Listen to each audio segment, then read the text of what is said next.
हाय दोस्तों, मैं हरिओम मांजना यूट्यूब के इस चैनल पे आप सभी का स्वागत करता हूं। आज हम औसत में पार्ट दूसरा देखेंगे। कल हम समझते समझते औसत के पार्ट को समाप्त कर दिया था, क्योंकि मोबाइल में थोड़ा सा स्पेस कम हो गया था। आज मैंने उसको स्पेस बढ़ा दिया है ताकि कम से कम आधे घंटे का वीडियो आ सके मोबाइल में। तो आज हम कल के कॉन्सेप्ट के बाद थोड़ा सा और आगे की चीज़ें देखते हैं। कल मैंने थोड़ी सी चीज़ें आपको बताई थी कि औसत होता क्या है। तो मैंने आपको बताया था कि औसत बराबर होता है जितनी भी संख्याएं होती है उन सब का योग बटे जितनी संख्या होती है उतनी संख्या। ये हमारा होता है औसत। यानी कि मैंने आपको इसको एग्जाम्पल के माध्यम से भी बताया था कि यदि आप 5 व्यक्ति हैं और आप सभी के पास 50-50 रुपए हैं तो आपका औसत 50 होगा। लेकिन यदि किसी के पास 10 रुपए, किसी के पास 20 रुपए, किसी के पास 30 रुपए, किसी के पास 40 रुपए हैं, तो इस स्थिति में औसत हमारा क्या होगा।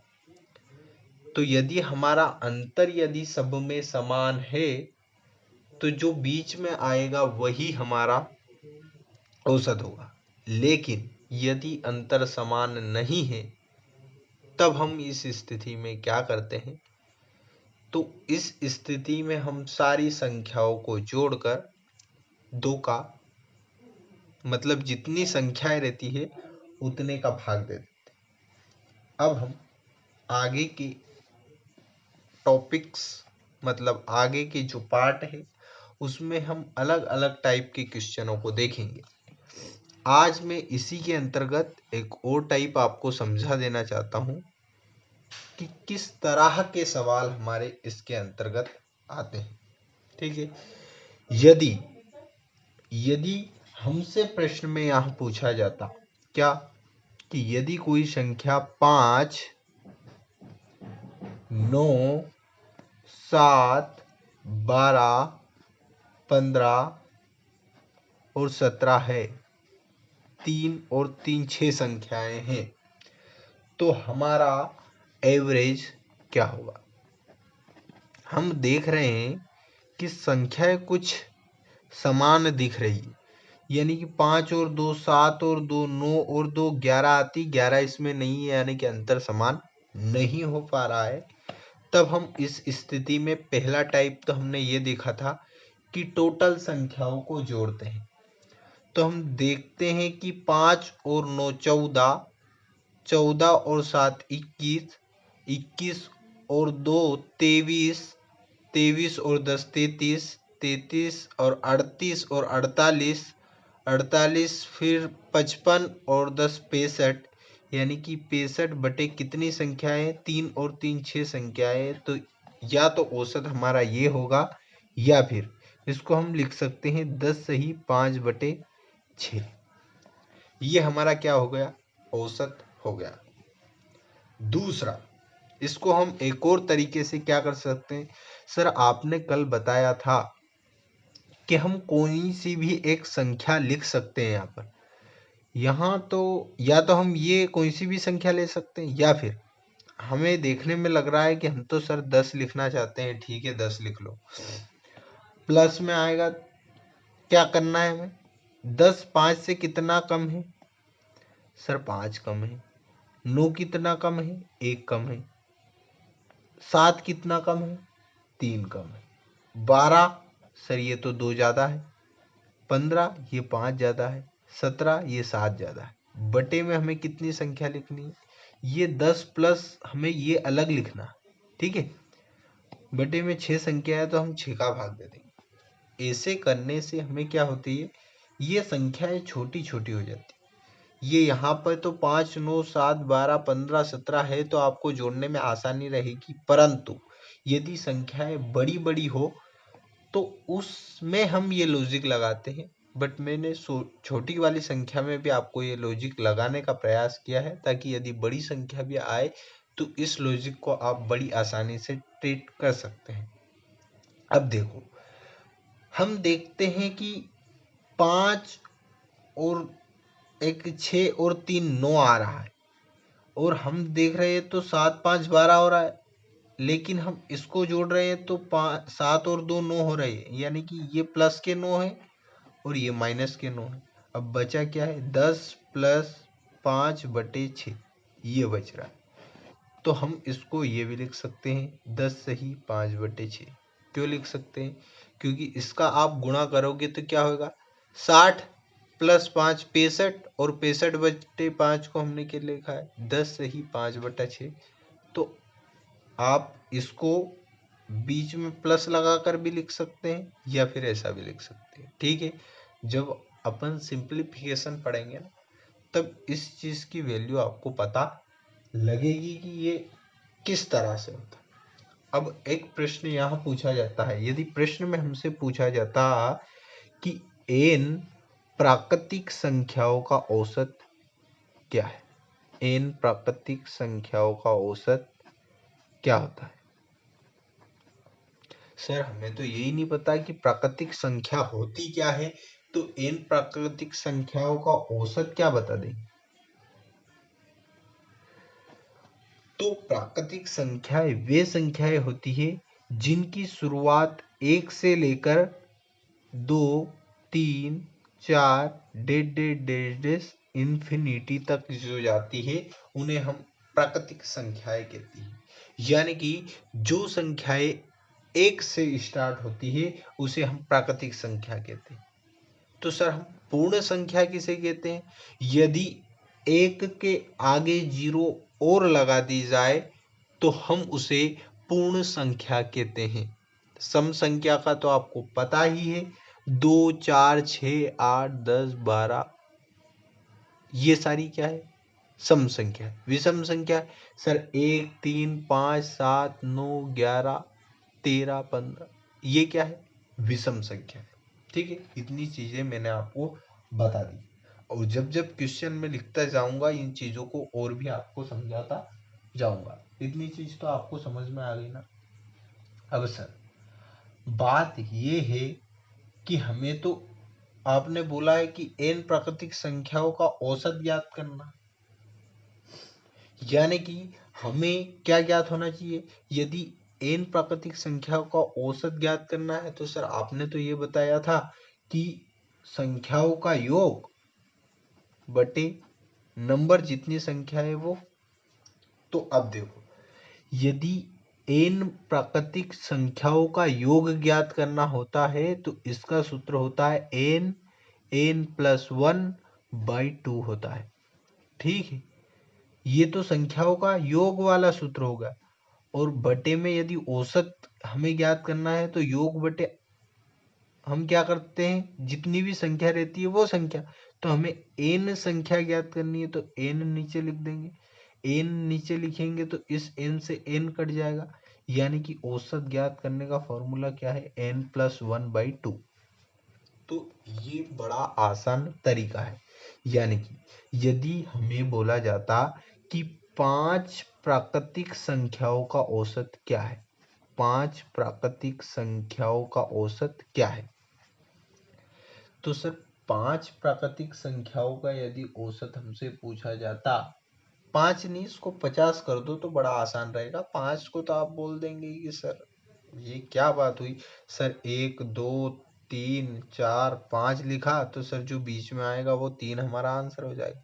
अब मैंने 50 लिख दिया तो 1 2 3 4 5 डेश डेश डेश डेश 50 तक हमें जाना है। तो इसका फॉर्मूला क्या है, तो मैंने आपको बताया है कि n+1/2 होता है। इससे पहले भी मैंने एक चीज बताई, अंतर कितने का आ रहा है, सब उसमें एक एक का ही अंतर आएगा 50 तक। ये तो आपको पता है ना, क्योंकि 50 प्राकृतिक संख्या क्या होती है, 1 2 3 4 5 6 7 8 9 10 डेश डेश डेश सारी संख्या लेकर 50 तक जाना है। यानी कि सबका अंतर सेम आ रहा है, एक एक का अंतर सब में आ रहा है। जब अंतर समान आता है तब हमें क्या करना होता है, प्रथम संख्या प्लस अंतिम संख्या बटे 2 करते हैं ना। तो प्रथम संख्या क्या है 1, अंतिम संख्या कितनी है 50 बटे 2 करेंगे, यानी कि 51 बटे 2 करते हैं तो हमारा आंसर क्या आएगा 25.5। ये तो सबसे पहले जो मैंने कल बताया था वो तरीका है।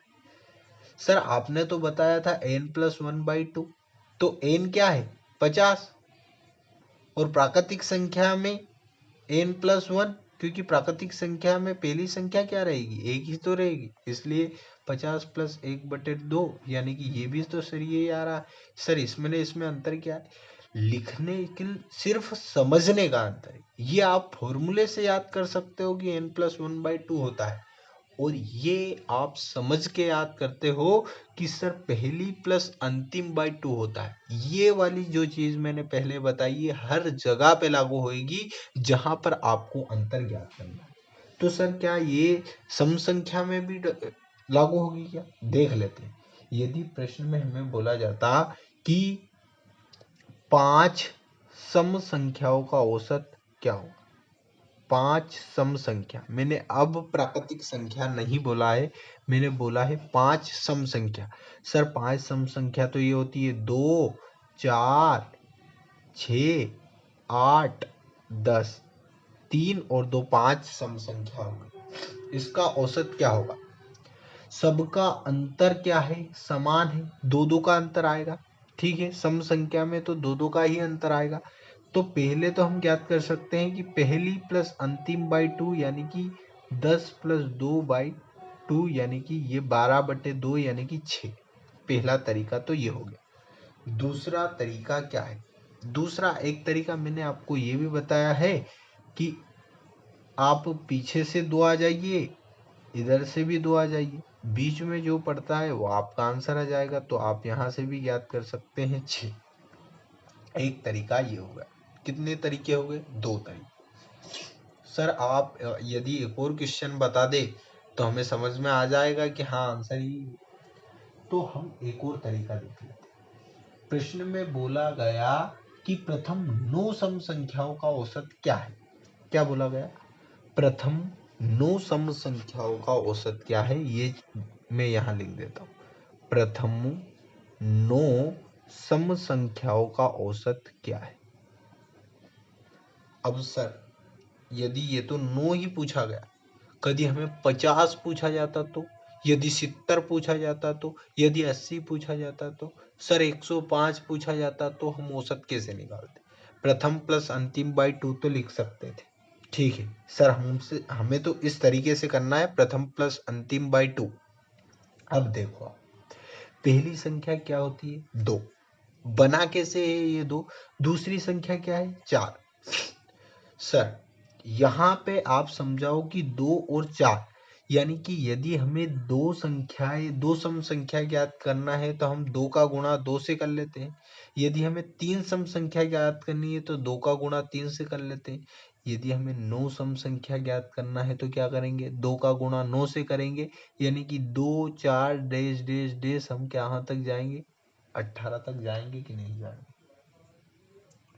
इतनी बात आपको समझ में आ रही है, यदि आ रही है तो हम आगे बढ़ते हैं। यानी कि इसमें हम करते हैं प्रथम प्लस अंतिम बाई 2, यानी कि क्या आएगा 9, सॉरी, प्रथम प्लस अंतिम बाई 2 यानी कि 18 और 2 20, और 20 बटे क्या आएगा 2, यानी कि हमारा आंसर क्या आएगा 10। यानी कि हम देख पा रहे हैं कि यदि n सम संख्या है तो हम उसको n+1 कर रहे हैं कि नहीं। हम यहाँ पर देख रहे हैं कि 5 सम संख्याएं हैं, तो इसका आंसर क्या आ रहा है n+1 आ रहा है। कोई सी भी संख्या आप सम संख्याओं का यदि औसत निकाल रहे हैं तो आप कह सकते हैं कि n सम संख्याओं का औसत होता है, क्या होता है n+1 होता है। सर ये तो सम संख्याओं का औसत, हमें यदि विषम संख्याओं का औसत ज्ञात करना है तो यदि हमें विषम संख्याओं का औसत ज्ञात करना होता है तो जो जितनी संख्या हमसे पूछी जाती है वही हमारा आंसर होता है। यानी कि यदि हमसे 5 विषम संख्याओं का औसत पूछा जाए तो क्या हमारी संख्याओं का औसत 5 होता है? तो आइए हम करके देख लेते हैं। सर पहली विषम संख्या 1 है, दूसरी विषम संख्या 3 है, तीसरी विषम संख्या 5 है, चौथी विषम संख्या 7 है और पांचवी 9 है। कितनी? 5 विषम संख्या। अब विषम का बोला है सर, पहला तरीका तो यह है यदि अंतर समान हो तो हम क्या करेंगे, पहली प्लस अंतिम बाई 2 करेंगे तो हमारा आंसर तो सर 5 आ रहा है। पहला तो परफेक्ट हो रहा है। दूसरा तरीका ये है अंतर यदि समान है तो जो बीच में रहता है वही हमारा आंसर रहता है, तो दूसरी बात ये। और तीसरा तरीका ये कि विषम संख्याओं का औसत यदि हम ज्ञात करना है तो जो बोला जाए या जितनी संख्याओं का बोला जाए वही हमारा आंसर हो जाएगा। यदि 5 का बोला जाए 5 हमारा आंसर हो जाएगा, 10 का बोला जाए 10 हमारा आंसर हो जाएगा, 7 का बोला जाए 7 हमारा आंसर हो जाएगा। ठीक है सर, ये बात तो हमें समझ में आ गई। लेकिन यदि प्रश्न में और कुछ बोला जाए, क्या बोला जाए? और कुछ में क्या बोला जाएगा? बोला जाए 2 से लेकर, क्या बोला जाए? 2 से लेकर 158 तक विषम संख्याओं का औसत क्या होगा? तो सर 2 तो विषम संख्या नहीं है, ना ही 158 विषम संख्या है। यानी कि हम देखते हैं कि 2 के बाद क्या आता है? 3 विषम संख्या है, फिर 5 है, फिर डेश डेश डेश डेश 157 तक विषम संख्या है, क्योंकि 158 तो सम संख्या है। इतनी बात आपको समझ में आ गई होगी। यानी कि सर विषम संख्याओं का बोला है तो सब में दो बराबर का अंतर आएगा।